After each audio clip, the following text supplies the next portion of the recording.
ইসরায়েলে ভয়াবহ হামলা চালিয়েছে ইরান। শনিবার মধ্যরাত ও রবিবার ভোরে ইহুদিবাদী ভূখণ্ডটির বিভিন্ন স্থাপনা লক্ষ্য করে হামলা চালায় ইরান। আর এতে 2 শতাধিক মানুষ হতাহত হয়েছে। এর মধ্যে তাৎক্ষণিকভাবে অন্তত 9 জন নিহত হয়েছে।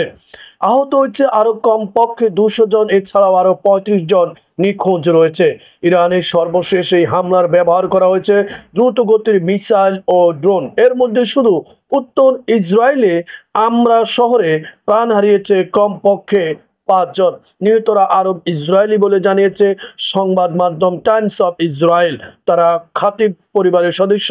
শহরটি ফিলিস্তিন ইসরায়েলের অধ্যুষিত। এছাড়া তেল আবিব নগরীর বাত ইয়াম শহরে ইরানি হামলায় নিহত হয়েছে আরো অন্তত 4 জন। তাদের মধ্যে একজন 60 বছর বয়সী নারী ও একজন 10 বছরের শিশু রয়েছে। সেখানে অন্তত 35 জন নিখোঁজ রয়েছে। ইসরায়েলের জরুরি সেবা সংস্থা মাগেন ডেভিড আদম এসব তথ্য নিশ্চিত করেছে। এদিকে হেবাতে 2 জন গুরুতর আহত হয়েছেন। ইরানি হামলায় বাণিজ্যিক রাজধানী তেল আবিব এবং রামাত গানেও বেশ কিছু অবকাঠামো ক্ষতিগ্রস্ত এবং হতাহতের ঘটনা ঘটেছে। তবে সেখানকার হতাহতের সংখ্যা ও ক্ষয়ক্ষতির পরিমাণ রিপোর্ট লেখা পর্যন্ত এখনো সঠিকভাবে জানা যায়নি।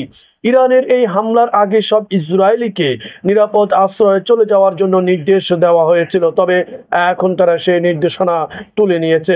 সংবাদ মাধ্যম আল জাজিরা জানিয়েছে ইসরায়েলের এই আরব শহরটিতে হতাহতের সংখ্যা বেশি, কারণ সেখানে আশ্রয় নেওয়ার মতো খুব একটা সুবিধা ছিল না। এই ফিলিস্তিনিরা ইসরায়েলের নাগরিক হলেও তাদের বিভিন্ন সুবিধা থেকে বঞ্চিত করে রেখেছিল ইসরায়েল।